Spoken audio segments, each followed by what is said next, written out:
Ce que je vais décrire, c'est une description de série de cas, mais ça soutient une hypothèse que je pense vraie.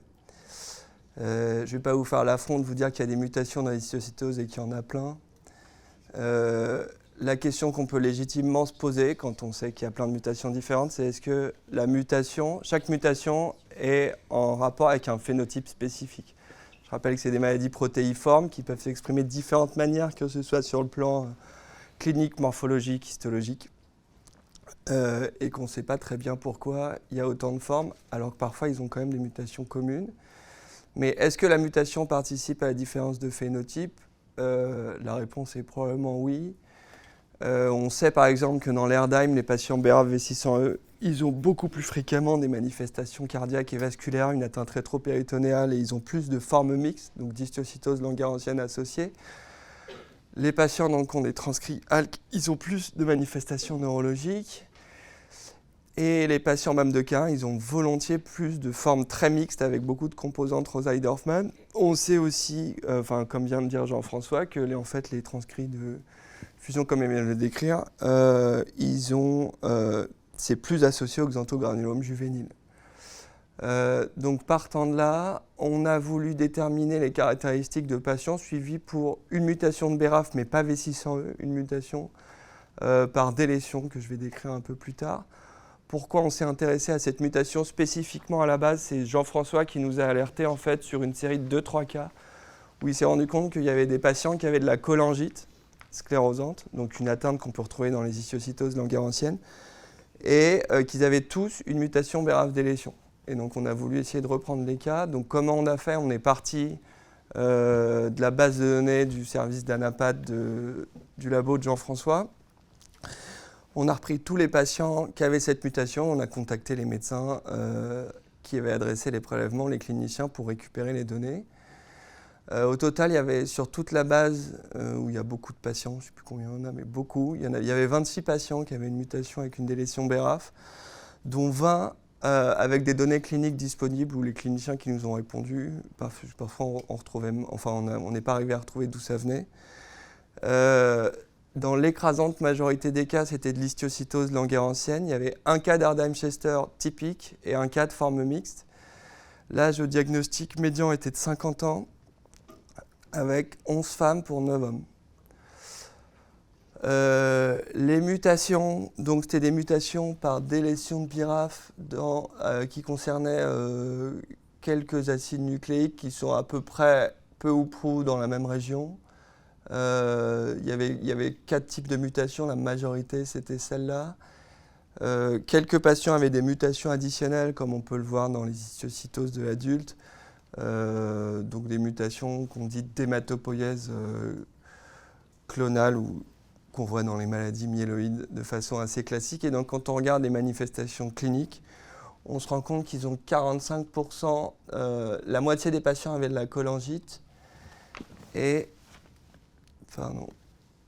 chez les femmes, donc pour l'atteinte vulvaire, je rapporte au nombre de femmes, il y avait 80% des femmes qui avaient une atteinte vulvaire, et pareil, presque la moitié des patients qui avaient aussi une atteinte cutanée. La majorité des patients avaient des formes multisystémiques, avec souvent une pneumonie interstitielle, des lésions osseuses d'histiocytose langerhansienne et un diabète insipide. Il y avait un patient qui avait un Erdheim avec la pachyméningite, l'ostéosclérose des os, l'infiltrat périrénal, c'est lui qui fait tout ce truc-là. Il y avait un patient qui avait une atteinte exclusivement hépatique, sauf qu'on a appris il y a une semaine qu'il a un diabète insipide. Et il y a un autre patient qui avait une atteinte que hépatique et que digestive, confirmée histologiquement. Mais sinon, la plupart étaient toujours associés à une autre manifestation d'histiocytose. Concernant le suivi, il y a un patient qui est mort. Bon, la plupart n'ont pas été traités ou avec que de l'acide urso-désoxycholique qui n'a rien fait sur la cholangite. Je ne vais pas vous décrire en détail les résultats de ces traitements-là. En gros, il y avait des patients qui répondaient un peu, d'autres pas. C'était vraiment, il n'y avait pas de réponse claire. Juste, il y a 2 patients qui ont été traités par cobimetinib avec des réponses qu'on peut considérer comme partielles, parce que sur le TEP scanner, effectivement, il y avait une diminution du SUV à 6 mois de traitement, mais aucune différence en termes d'évolutivité sur l'IRM et aucune différence sur les tests hépatiques. Les atteintes hépatiques, elles sont décrites dans l'histiocytose languaire ancienne. En général, elles sont chiffrées plutôt à 10% dans les cohortes historiques. Et l'atteinte vulvaire, elle n'est pas chiffrée. C'est des case reports ou des séries de cas. Donc, elle est décrite comme la fameuse atteinte classique, mais rare, qu'on retrouve dans une dénomination qu'on peut considérer dans beaucoup de maladies systémiques, qui donne des atteintes un peu croûteuses comme ça, parfois presque scléroatrophiques.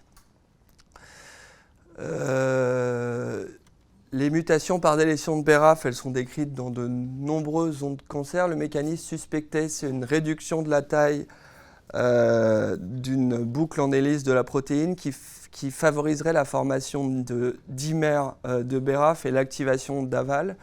Et c'est pour ça qu'on suspecte, non, on ne suspecte pas, mais enfin, in vitro en tout cas, cette mutation dans les cancers, elle induit une résistance aux inhibiteurs de monomère BRAF, donc au vemurafenib.